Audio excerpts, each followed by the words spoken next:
नमस्कार मंडळी. मी डॉक्टर वर्षा यादव मोरे आपल्या सर्वांचं आरामात बोला ह्या आपल्या लाडक्या पॉडकास्टमध्ये मनापासून स्वागत करते. आजच्या जगात पॅरेंट असणं फार अवघड गोष्ट आहे, पण त्याहून जास्त चॅलेंजिंग आहे एका स्पेशल चाइल्डचं पॅरेंट असणं. ऑटिझम म्हटलं की आपल्या डोक्यामध्ये एक सर्टन इमेज निर्माण होते. पण जोपर्यंत आपण स्वतः एखाद्या ऑटिस्टिक व्यक्तीच्या संपर्कात येत नाही, तोपर्यंत आपण त्यांच्या विश्वाबद्दल काहीही जाणू शकत नाही. आज आपली पाहुणी आहे डॉक्टर मिताली वैद्य. ती एक प्रेमळ आणि जिद्दी आई आहे, जी आपल्या मुलामागे खंबीरपणे उभी आहे. चला तर मग तिच्याशी गप्पा मारूया. हाय मिताली, कशी आहेस तू? मी मस्त. सो खूप छान वाटतंय तुला आज इथे बघून. तू खास इतका वेळ काढून तुझ्या बिझी शेड्यूलमधून आलीस इथे. Thanks a lot.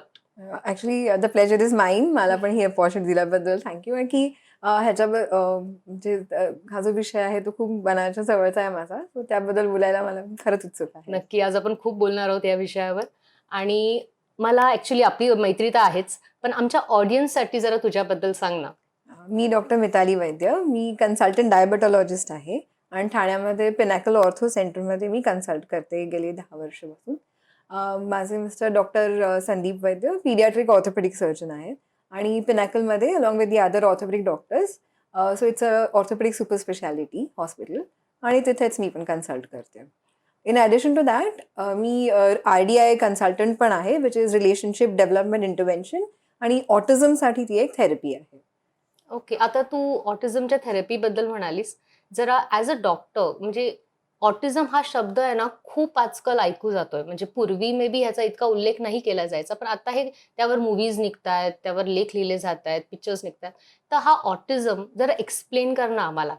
So autism हा एक कॉम्प्लेक्स न्यूरो डेव्हलपमेंटल कंडिशन आहे. ज्याच्यामध्ये मुख्यतः ऑटिस्टिक जे मुलं असतात तर त्यांना सोशल इंटरॅक्शन किंवा कम्युनिकेशनमध्ये मेजर प्रॉब्लेम असतो. त्या त्याच्याबरोबर तुम्हाला काही रिपिटेटिव्ह बिहेवियर्स किंवा रिस्ट्रिक्टेड इंटरेस्ट असाही प्रॉब्लेम दिसू शकतो. आय कॉन्टॅक्ट कमी असतो. त्यांना बोलताना किंवा कन्व्हर्सेशन करताना प्रॉब्लेम होऊ शकतो.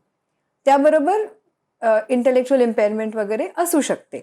पण आणि काही अदर कंडिशन्स कॅन ऑल्सो म्हणजे कोएक्झिस्ट ऑटिझम बरोबर करू शकतात. But that is the main stay of autism. Mainly communication आणि सोशल इंटरॅक्शन आणि काही बिहेवियरल चॅलेंजेस असू शकतात.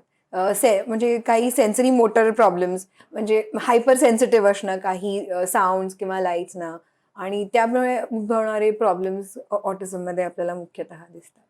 ओके. पण आता समज एखादा मूल अभ्यासात कॉन्सन्ट्रेट करत नसेल किंवा ऐकत नसेल, मग ते ओळखायचे काही फेजेस आहेत हां. का? सो डेफिनेट क्रायटेरिया असतात जे आपण जेव्हा मुलांमध्ये शंका येते की जनरली पहिल्यांदा आय कॉन्टॅक्ट कमी वाटतो किंवा आपण हाक मारतोय तरी ते बघत नाहीत किंवा लक्ष देत नाही किंवा आपण काहीतरी शिकवायला जातोय किंवा दाखवतोय तर ते आपल्याबरोबर तसं ते एकत्र बघू शकत नाहीत किंवा कन्व्हर्सेशनमध्ये कधी-कधी मुलं बोलत असतात. बऱ्याच मुलांमध्ये स्पीच डिले किंवा स्पीच नाही डेव्हलप होत किंवा डिले होतो. त्यावेळेलाही पेरेंट्स मग कन्सल्ट करतात आणि त्यावेळेला लक्षात येऊ शकतं. सो हे जनरली हे इनिशियल सिम्प्टम्स आपल्याला दिसतात किंवा काही स्पेसिफिक बिहेवियर जसं हँड फ्लॅपिंग किंवा टो वॉकिंग वगैरे असे दिसून येतात. त्यावेळेला फर्स्ट रेड फ्लॅग्स येतात की हे कशामुळे आहे? आणि पण ऑटिझम डायग्नोज करायला generally we go to a developmental paediatrician किंवा न्यूरोलॉजिस्ट. त्यांचे डेफिनेट क्रायटेरिया असतात and then you get a diagnosis की ऑटिझम आहे किंवा नाही. असं. ओके. आणि तू तुझ्या पर्सनल लाईफमध्ये एका केस बरोबर डील हो, या. करतेस. सो जरा डेफिनेटली. त्याच्याबद्दल सांग. नक्कीच. So I am a mom to youngster with autism. माझा मुलगा 19 वर्षाचा आहे आणि ही हॅज ऑटिझम. सो मी अगदी जवळून बघितलेलं आहे. हां. अ, त्याच्या बाबतीत आणि अजून बाकीचे आमचे जे बाकीचे फ्रेंड्स आहेत ज्यांना similar families dealing with autism so त्यांच्याशीही इंटरॅक्ट करून बरंच जवळून बघितलं गेलं आहे. म्हणजे जेव्हा तुला कळलं, की ही कंडिशन आहे, तर तो किती वर्षाचा होता अँड व्हॉट वर your steps after that? So initially आम्हाला म्हणजे पहिले 1.5 वर्ष अजिबात काही संशय आला नाही. कारण तो सगळे माइलस्टोन्स त्याने व्यवस्थित घेतले होते. चालणं म्हणजे बसणं, चालणं, बोलायला सुरुवात करणं. सो तेव्हा काहीच प्रॉब्लेम नव्हता. पण थोडंसं नंतर टुवर्ड्स म्हणजे आफ्टर 1.5 वर्षानंतर थोडे प्रॉब्लेम्स आढळले, की बोलवलं तर बघत नाही किंवा लक्ष देत नाही किंवा सारखा इथून तिथे पळत असतो, स्थैर्य असं नव्हतं.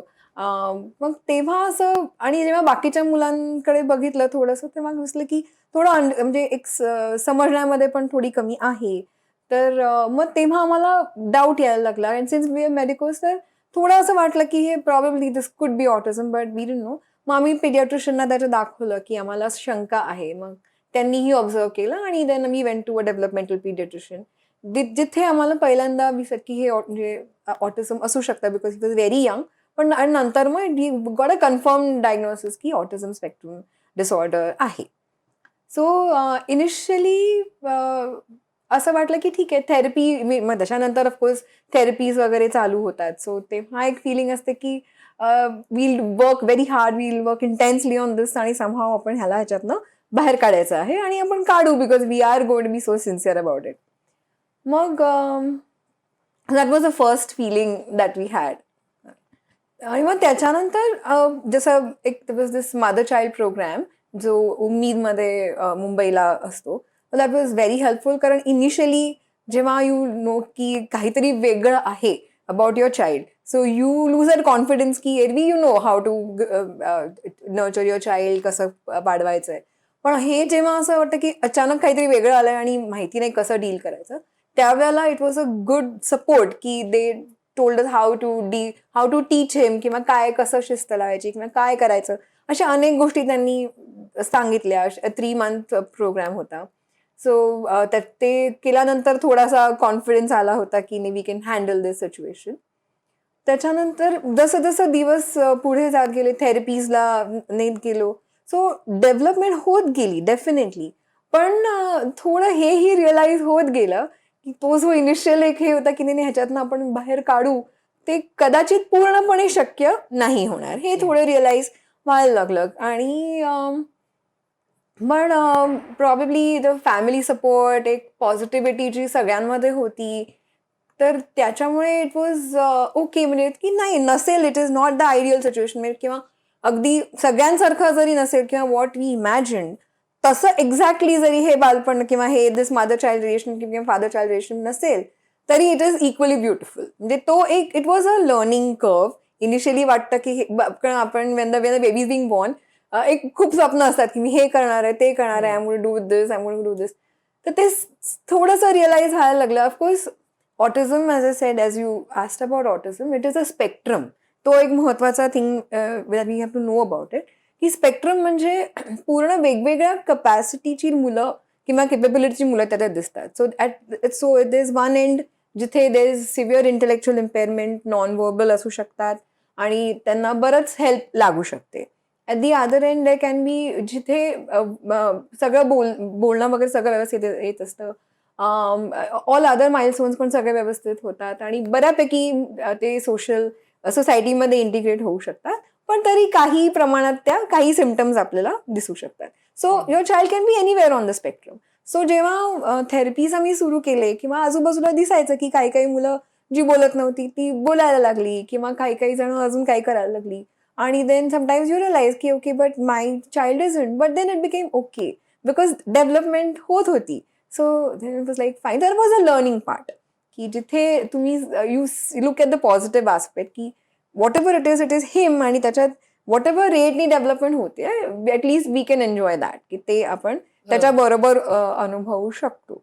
So that was the beginning part की समजलं की problem typical school will not be a solution for us. शाळेत वगैरे घालून बघितलं it was not working out. तर so then we found a special school for him. म्हणजे असे चेंजेस करत गेलो पण the basic part of nurturing your child remains the same. Absolutely. आता तू थेरपीज बद्दल म्हणालीस तर काय काय थेरपीज आहेत म्हणजे जे आपले ऑडियन्स जे ऐकतायत आणि त्यांच्यामध्ये जर अशी कुठली केस असेल तर त्यांनाही या गोष्टीचा खूप फायदा होईल. जरा थेरपीज बद्दल सांगा सो मला. आपल्याकडे generally after diagnosis occupational therapy, speech therapy आणि behavioural therapy which is usually ABA हे ॲडवाईज केलं जातं. Similar things are followed in the special schools also तिथे ह्या थेरपीज मिळतात. ॲडिशनली बऱ्याच थेरपीज आता नवीन नवीन येत आहेत. आता वेन ओंकार जेव्हा 3 years ओल्ड होता जवळजवळ so I found RDI therapy which is based on as I said relationship development intervention. So त्याच्यामध्ये जे आई आणि किंवा parent, any parent or for that matter a teacher and a student or पियर्समध्ये जे आहे, सो जे कोर डेफिसिट्स आहेत ऑटिझमचे, द डायनामिक थिंकिंग किंवा हे जे प्रॉब्लेमॅटिक असतं, तर त्याच्याशी डील जास्त व्यवस्थित डील केलं जातं इन आयडिया, असं मला वाटलं. सो दॅट वॉज म्हणजे एक आपण जसं मुलांना गाईड करतो, टीचिंग इज वन थिंग, म्हणजे आपण जे एबीसीडी शिकवतो किंवा स्टॅटिक जे म्हणजे ह्याला काय म्हणतात त्याला काय म्हणतात हे शिकवतो, हा एक भाग झाला. पण सोसायटीमध्ये किंवा आजूबाजूला कसं आपण वागावं किंवा how do we live life, कसे प्रॉब्लेम्स आपण सॉल्व्ह करतो, छोट्या छोट्या गोष्टी ज्या आजूबाजूला घडत असतात, we are aware of a surrounding, त्याच्यातनं आपण शिकतो, ते शिकलेलं आपण वापरतो. ह्या ज्या सगळ्या कॉम्प्लेक्स गोष्टी आपण न विचार करता करून जातो. पण this itself is the core deficit of autism, की इथे हे त्यांच्या इंटरेस्टच्या गोष्टींमध्ये करतात, पण मे बी सगळ्या आस्पेक्टमध्ये करत नाही. सो ते त्यांना शिकवणं, so there is a way, that's an entire different topic, की ते मला RDI मध्ये मिळालं. So that was a very useful therapy which up till now. आता मी स्वतः ते शिकले आणि I consult with I am a consultant for that, आणि फॅमिलीज ना मी I consult for that. So I'm also teaching the other families to do RDI now. But that is something which has constantly helped me.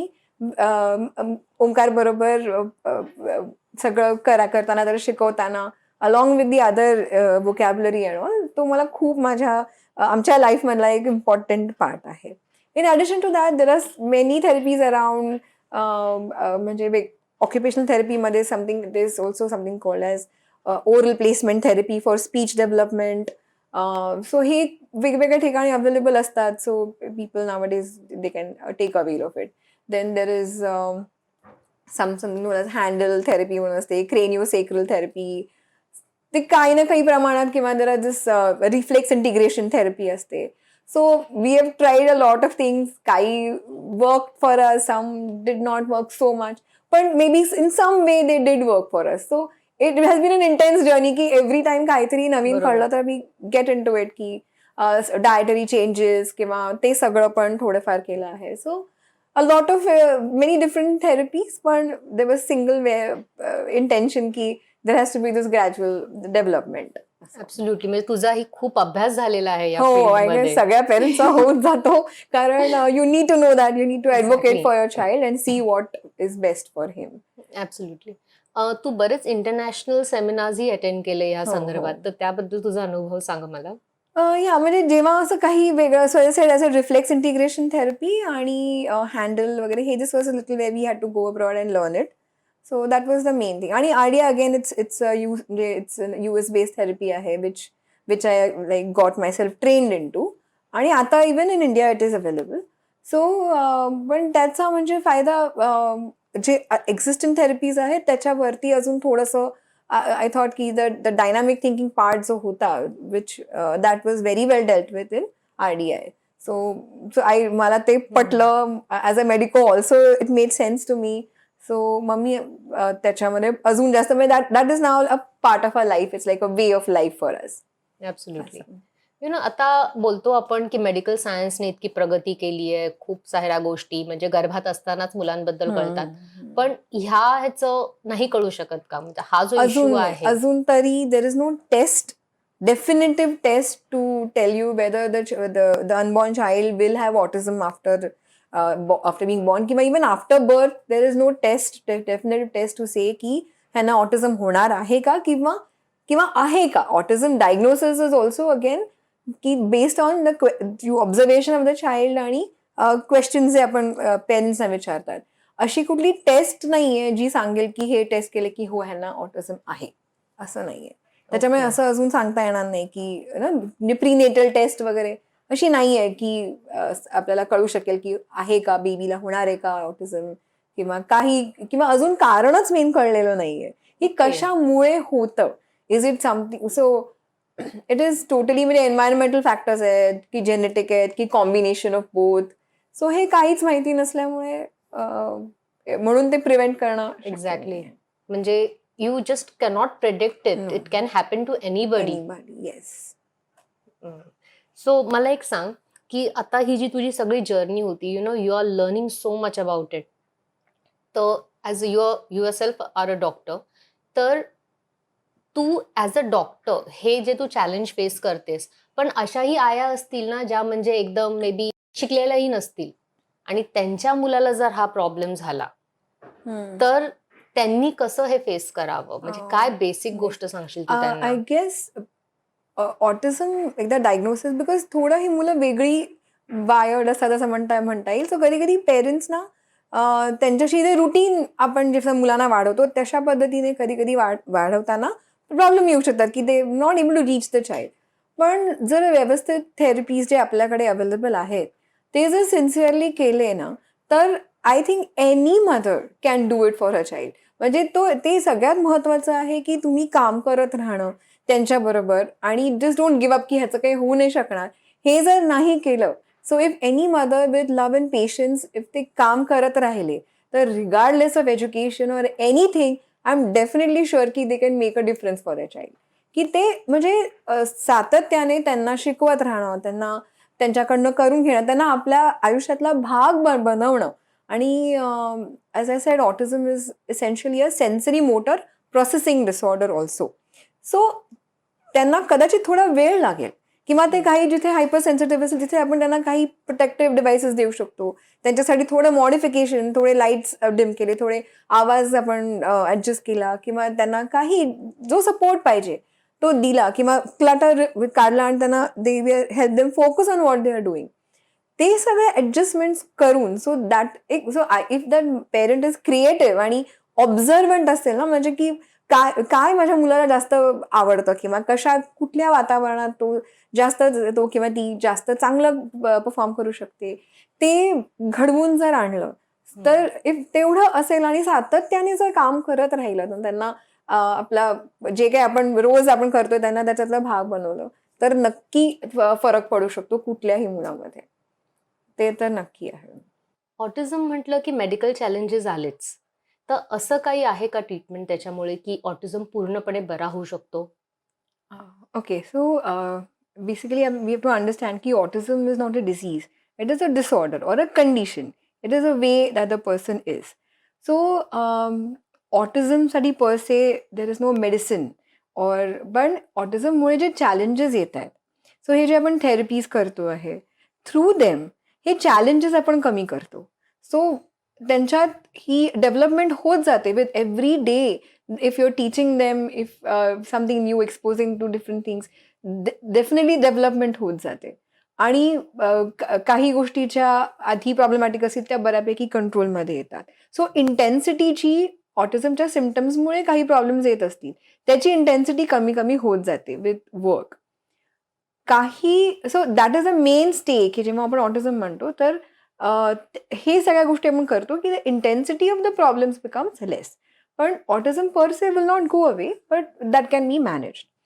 So किंवा काही काही even some of the strong points of autism also can be की they are very they are excellent in the details part of it किंवा they R persistent आणि डिलिजंट पण असतात ते काही कामं करण्यामध्ये. So there are certain good points also. So then when you consider the therapies, so जसं आपण करत जातो, so as the years go by you see the development and that is what the how it gets better and better. But in addition to autism काही coexisting conditions असू शकतात. So it could be severe anxiety किंवा there is epilepsy is also sometimes present किंवा there can be severe mood disturbances. तर ह्या करता कधी कधी sometimes it's a lot of aggression because of the anxiety and mood disturbances. तो ह्या करता कधी कधी मेडिसिन्स दिले जातात. Certain anxiolytic drugs, anti epileptic drugs किंवा काही विटॅमिन डेफिशियन्सीज वगैरे असतील तर त्यासाठी accordingly the medicines are given. So ही काही मेडिसिन्स किंवा काही कधी कधी डाएट मॉडिफिकेशन ज्यांना सिलेक्टेड लोकांना त्याचा फायदा होतो त्यांच्यामध्ये काही डायटरी मॉडिफिकेशन्स केले जातात. सो हा एक मेडिकल ट्रीटमेंटचा भाग असू शकतो ऑटिझममध्ये. आता तू एग्रेशन बद्दल म्हणालीस, तर असे हे जे ऑटिस्टिक मुलं आहेत, तर ते स्वतःलाही सेल्फ हार्म करतात का? हो, आता ॲग्रेशन समटाईम्स बेसिकली ऑटिझममध्ये there is a problem in communicating. तर तो एक फ्रस्ट्रेशनचा भाग असू शकतो because communication is not happening. Or they sensory processing disorder जी आहे, so hyper sensitivity to certain sounds, lights, even texture. So ह्या सगळ्यामध्ये पण simple things which we just take for granted can be very overwhelming for them, की खूप त्याचा त्रास होऊ शकतो, जो ते सांगू नाही शकत की कशाचा एक्झॅक्टली त्रास होतोय. सो ह्या कारणाने कधी-कधी ॲग्रेशन, मग त्याचं मॅनिफेस्टेशन ॲग्रेशनमध्ये होतं. मग कधी-कधी there is self injurious behaviour, म्हणजे ते स्वतःला हार्म करतात, which is most of the times that happens. पण कधी-कधी दुसऱ्यांना पण. मग त्यावेळेला वी हॅव टू सी की कशामुळे होत आहे, can we figure out because in autism behaviour is a communication. So this is just not that they are doing for some particular thing, काही हवंय म्हणून करतायत किंवा काय, हे असं नाहीये. इट इज जेव्हा when things become too much, हे या गोष्टी मॅनिफेस्ट होतात. So as either their therapist or parents or people or care givers, आपण बघू शकतो की व्हॉट हॅज लेट, काय कशामुळे ही आत्ता हे झालेलं आहे, की is there a reason we can find out. Can we make things more comfortable for them, काही गोष्टी कमी करून, काही स्टिम्युलस काही कमी करून आपण त्यांना, can we make them more comfortable, किंवा सो, किंवा in rare case, in some cases medication might be required. So हे करून बऱ्यापैकी हे सिम्पटम्स कमी होऊ शकतात. ॲज वेल ॲज जेव्हा आपण त्यांना एका पर्पजफुल ॲक्टिव्हिटीमध्ये एंगेज करतोय, they are engage in something creative, ज्यांचे जे स्किल्स आहेत त्यांना वापरायला मिळत आहेत. सो ॲट वन साइड हेही पॉझिटिव्ह, आपण त्यांना काही काय करायचं ते सांगतोय. बरोबर. आणि द अदर टाइम सो त्यांचं जे काही चॅलेंजेस आहेत त्यांना सपोर्ट करतोय. सो हे सगळं केलं गेलं तर we can definitely handle it better, आणि त्यांना पण आपण we can help them handle their stress better. Absolutely. मग काही-काही मुलं मी अशी ऑटिस्टिक बघितली आहेत, की जे ना चित्रकलेमध्ये खूप छान असतात, काही-काही सिंगिंगमध्ये खूप छान असतात. तर ह्या अशा मुलांना जर आपल्याला समज अजून प्रोत्साहन द्यायचं असेल, तर ह्याचे असे काही वेगळे क्लासेस वगैरे अशी काही संस्था आहेत का? हां, म्हणजे आता there are many such things that are there around. There are special schools, there are organisations, की म्हणजे main also I would like to say की ऑटिझममध्ये there can be some people who may not be even verbal, or but they can even sing beautifully. असंही होतं की conversation नाही करणार, पण they have a beautiful voice. त्यांना म्युझिकची जाण खूप असते, राग किंवा हे सगळं त्यांना अगदी तोंडपाठ असतं. As well as many of them, म्हणजे पेंटिंग किंवा ड्रॉइंगमध्ये they can be brilliant. Memory sometimes they are excellent in mathematics, असं खूप आपल्याला दिसतं. आणि so they might still have other challenges, पण दे कॅन बी अमेझिंग, किंवा they may have very high IQ also. So everybody has something or the other, and everybody needs support. So since you said about संस्था, तर in Thane आमचं एक parent organisation आहे which we call Rajhans foundation. आणि so we are all parents have come together.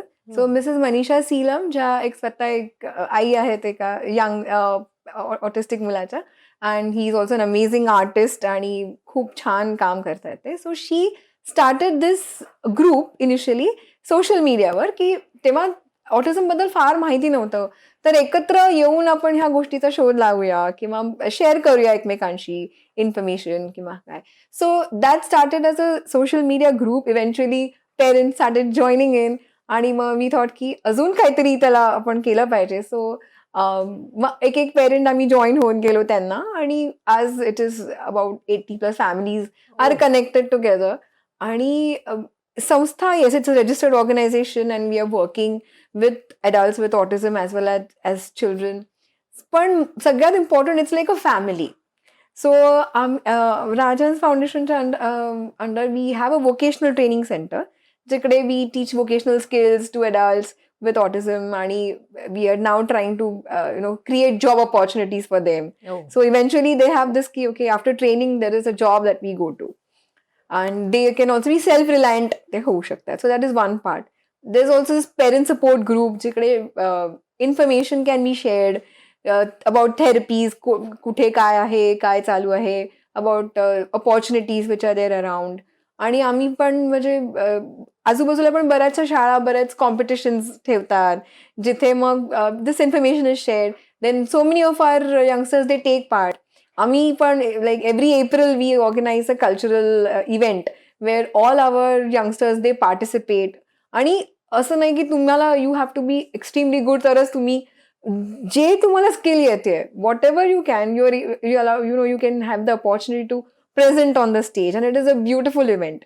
So we have experts also in singing and in instrumental. इतके सुंदर वाजवतात keyboard वगैरे, अजून काही इन्स्ट्रुमेंट्स पण गिटार वगैरे वाजवतात. They are singers, they are dancers and they are just wow. Performers. आणि एव्हरीबडी पार्टिसिपेट्स टुगेदर. सो ती खूप छान फिलिंग असते. So it's like a family which comes together to do something. So हे main thing is की many a times the family feels a little a little socially not integrated. कारण कधी कधी when the child has autism, this is not going to maybe a typical school or something, they sometimes feel isolated. It happens as far as the rest of society is concerned.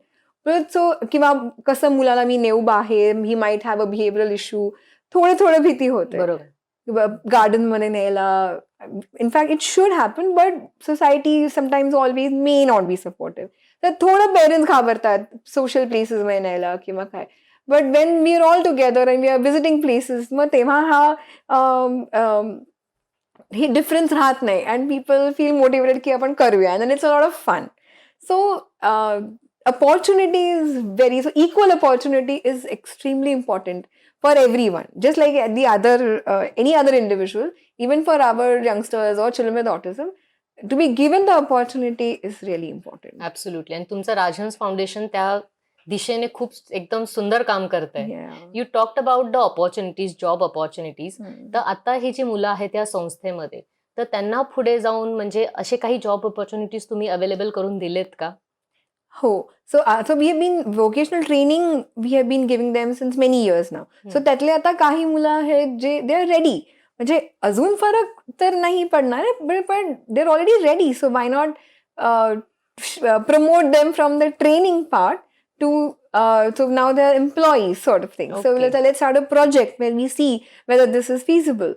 So because they are making beautiful products, because they are very good at art, as well as they are guided, so they do have challenges, but then they receive the kind of support, the guidance from our teachers, and then they do have these so many beautiful things that they do. But त्यांना मार्केटमध्ये there is value, so there is so the profit, whatever profit is created, that is given to them as a stipend. So हे एक सुरू केली आहे. they are good in computers, data entry and all. They can really do very well. Oh. So we are now exploring opportunities where probably things will have to be outsourced to us. Some of them can maybe in future even go and work outside, so they'll be coached like that. Some of them are already entrepreneurs because they are having their own, with their maybe with their parents, but they are having where they are doing a major part of the job, and they are making products which are available for sale. So that is also there. So some of them are doing it. Some of them, we want to create those opportunities at the foundation also. So that just like any other youngster, after training, there is this that, okay, I'm going to go and work here, regardless of how difficult or how much your challenges are. Because outside, they will definitely, it'll be difficult for them to, work. For all of them. For some, yes, they can do. But not for all of them. But we want to be able to give every parent that satisfaction and every youngster that satisfaction that this is my next step in life. Absolutely. It's such an amazing thing you're doing. Amazing, really. You just talked about the future of this kids. आता समज आता हे तुमच्याकडे आहेत ही मुलं, तर ते एका प्रोटेक्टिव्ह एन्व्हायरमेंट मध्ये आहेत. But as the age increases, उद्या तेही 30शीचे होतील, 40शीचे होतील, त्यानंतर त्यांचं काय? म्हणजे have you thought from that angle also? Yes. So I think for every parent, that one thing which is gnawing in their mind की एकतर की आपल्यानंतर काय, हा प्रश्न आता तर खूप हे असतो. सो म्हणजे आता आपण बघतोय तोपर्यंत सगळं करू शकतो, पण आपल्यानंतर कोण बघणार आहे? सो त्यासाठी ॲट द मोमेंट पण आहेत अशा संस्था जे रेसिडेन्शियल फॅसिलिटीज आहेत, आताही आहेत, पण always is going to be an increasing need. कारण आता इन्सिडेन्स ऑटिझमचा किंवा बाकीच्या अनेक कंडिशनचा भरपूर वाढतोय आणि त्या सगळ्याच मुलांना beyond the point of time ही सोय लागणारच आहे. सो जर आम्ही आम्ही बघू शकलो की आत्ता वेन वी आर देअर की they are settled and they are able to live on their own, तर that will be that will give a lot of satisfaction and reassurance. So आमचा एक रेसिडेन्शियल प्रोजेक्ट आहे which we have called Aashwast. Aashwast नावाचा residential project आहे जिथे आम्ही एक जागा घेतली अंजूरमध्ये. सो आता we have just bought the piece of land की आम्ही जेवढे आता फॅमिलीज आहोत at least about 30 children I mean youngsters. So 30 अडल्ट्सना आम्ही राहण्याची सोय 30 to 50 अडल्ट्सची सोय करू शकतो असा हा प्रोजेक्ट आहे वेर दे कॅन लिव्ह आणि they will have the support staff for them आणि we as parents can supervise so that even as the parents grow older कधी कधी मेडिकल इमर्जन्सीज येतात. सो बरोबर. They have or they have some work to do, they can get it done and ते reassurance आहे की तो किंवा ती तिथे छान सेटल्ड आहे आणि ते बघू शकतात. सो हा एक प्रोजेक्ट खूप अगदी म्हणजे it's been on our minds in a long time आणि आता त्याला एक फर्स्ट स्टेप झालेली आहे. आता नाव we want to start the construction for that. आणि तिथेच म्हणजे त्यांना वोकेशनल ट्रेनिंग पण त्यांचं जे शेल्टर्ड वर्कशॉप म्हणजे where they are employed. So sheltered workshop जिथे त्यांना बाकीचे सपोर्ट मिळतोय पण त्यांचे स्किल्स त्यांना वापरता येत आहेत for a professional reason. So sheltered workshop पण तिकडे रिक्रिएशन ग्राउंड जिकडे, कारण फिजिकल ऍक्टिव्हिटी खूप महत्वाची आहे या सगळ्या मुलांना. एवढी एनर्जी असते, ती एनर्जी वापरायला ते बरोबर. Physical activity is very important. So त्याच्यासाठी ग्राउंड आणि एक असं community. So we call it an assisted living community. So it's a community in itself जिथे त्यांना they are the residents there. So they have this purposeful life going on आणि at the same time they are supported. So हा एक goal आहे which we are marching towards. Amazing. म्हणजे ही कल्पनाच इतकी सुंदर आहे की ती मुलं तिथे राहतायत पण, ते लोक शिकतायत पण, plus they are earning also and they R becoming self independent in that environment. Correct म्हणजे फ्युचरमध्ये त्यांना फॉर एव्हर त्यांच्या आई वडिलांवर डिपेंडेंट राहायची गरज नाहीये. Correct correct. What a noble Yeah. Work you guys are doing. Really amazing. कारण that is a basic question parents have. Absolutely. मग आता फ्युचर प्लॅन्स काय आहेत? म्हणजे आता ही तुझी संस्था पण आहे, त्यानंतर आश्वस्त पण आहे. हो. So what are you thinking down the line? Yeah, so mainly, as we said, key residential setup as the main future goal that we have, as well as the sheltered workshop thing, expanding that in different fields. म्हणजे जे residential सेटअपमध्ये आहे ते तर असणारच आहेत त्याच्यासाठी. Even others who might want to be, म्हणजे आत्ता ते रेसिडेन्शियल सेटअपमध्ये नाही आहेत but they can come and go. So as well as therapies पण तिथे ज्या मुलांना गरज आहे. So everything in one roof eventually, लहान मुलांपासून मोठ्यांपर्यंत. आणि असाही एक आमचा गोल होत आहे की which eventually we want to do की पेरेंट्स पण when they grow older they need support. So routinely we expect the support from our children, but if those children are not able to give that kind of support, so त्यांनाही तसा मिळावा. So जर एकत्र सगळेच असतील, the parents are also there, but their young children there, or the youngsters are also there, but they are living separately so that ते independent राहतात आणि parents can also receive the support and rest also as they grow older. म्हणजे Absolutely. आता आम्ही सगळं करतोय पण there's going to be a time when we might need help. So जर सगळं एकत्र असेल तर आमचं लक्षही राहील आणि at the बरोबर. same time पेरेंट्सना पण सपोर्ट मिळेल, मुलांना पण मिळेल आणि it will be a whole community. आणि which is again we close to the city itself, जिथे ती मुलं आतापर्यंत वाढली आहेत त्याच्या जवळच असेल किंवा सिटीमध्ये असेल. So their life remains undisturbed. At the same time सगळं एक वन रूफमध्ये आहे. त्यांना जे थेरपीज पाहिजे, जे रिक्रिएशन फॅसिलिटीज हवे आहेत, हे सगळं त्यांना एकत्र मिळेल. हा आणि त्यांचे जे स्किल्स, बिकॉज ऑटिझममध्ये इतके स्किल्ड मुलं आहेत की त्यांचे स्किल्स वापरलेच गेले पाहिजे, ते जगासमोर आलेच पाहिजेत and they should receive that acknowledgement and appreciation. So ते काम सुरूच राहिलं पाहिजे. सो हे मेन फ्युचरसाठी गोल्स आहेत. अमेझिंग. आता तू स्किल्स बद्दल म्हणालीस, तर आम्हाला अशी काही एक्झाम्पल देऊ शकशील का मुलांची की they R autistic but they have extra ordinary skills? खूप असे आहेत जे आम्ही बघतो. अमेझिंग सिंगर्स आहेत. असं मी म्हटलं की संगीतात विशारद केलेली आहेत.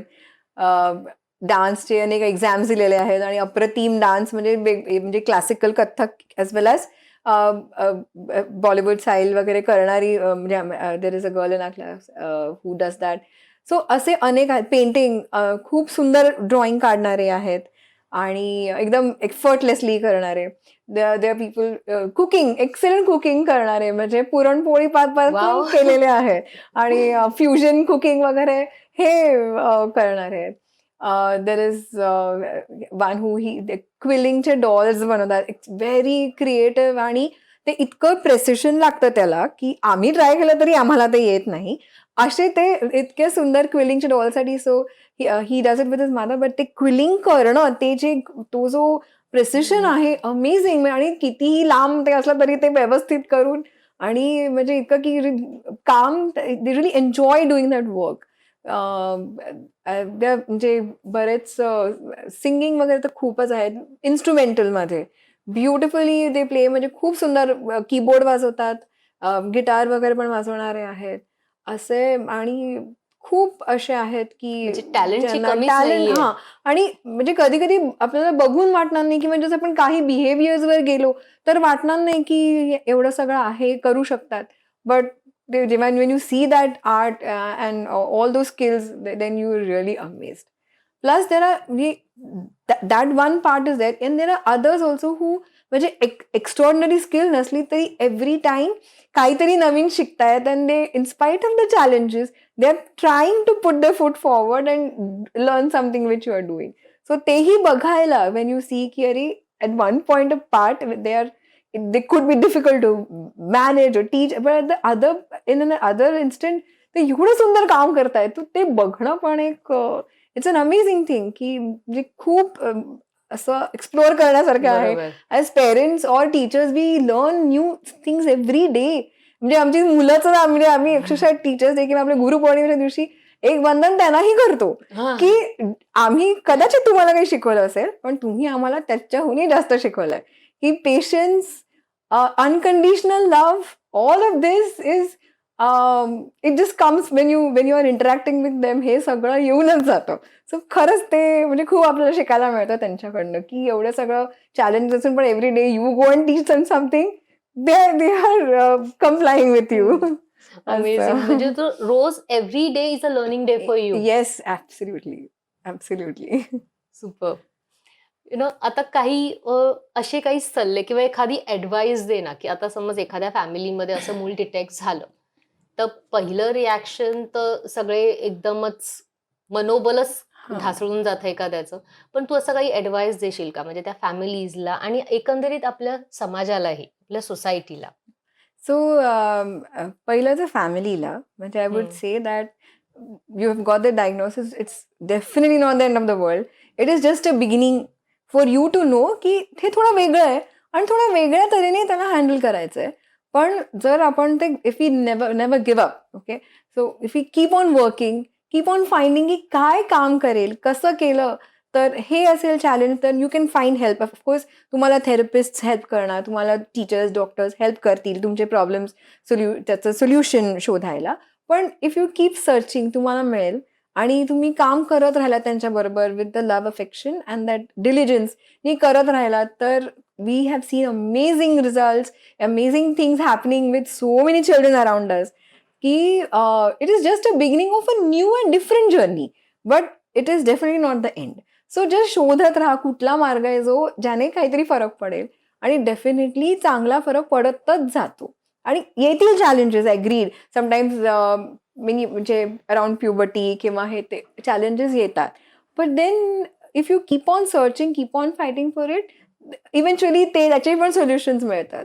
So never give up on your child, keep working. आणि तुम्ही त्यांच्या फेथ आणि रिस्पेक्ट दोन्ही if you show them the respect you want the world to show them, then the world is going to respect them. And the faith in them, if you have the faith in them, then they will also have the faith in themselves. आणि जरी at the outside वाटलं नाही की आपण त्यांना काय त्यांना माहिती नाही, त्यांना कळतंय की नाही की have faith, but they will definitely understand की त्यांना खूप कळतं जास्त जे आपल्याला वाटतं त्याच्यापेक्षाही. सो तुमचा जर तो दृढ कॉन्फिडन्स असेल त्यांच्यात तर तो त्यांच्यात खूप चांगले इफेक्ट आणू शकतो. So that is for the parents. आणि एक फाउंडेशनचा एक भाग असल्याचा जो फायदा झालाय आम्हाला की सपोर्ट सिस्टम. इवन म्हणजे पेरेंट्स तर आहेत, they will be positive for the child, but it's important for the family to support the parents. अजूनही कधी कधी आईला दोषी ठरवलं जातं किंवा तुम्ही काहीतरी केलं नसेल पेरेंट्स म्हणून तुम्ही हे नाही केलं म्हणून जातं. असं काही नाहीये. That is it's nobody's fault. It is just something which is happened and has to be dealt.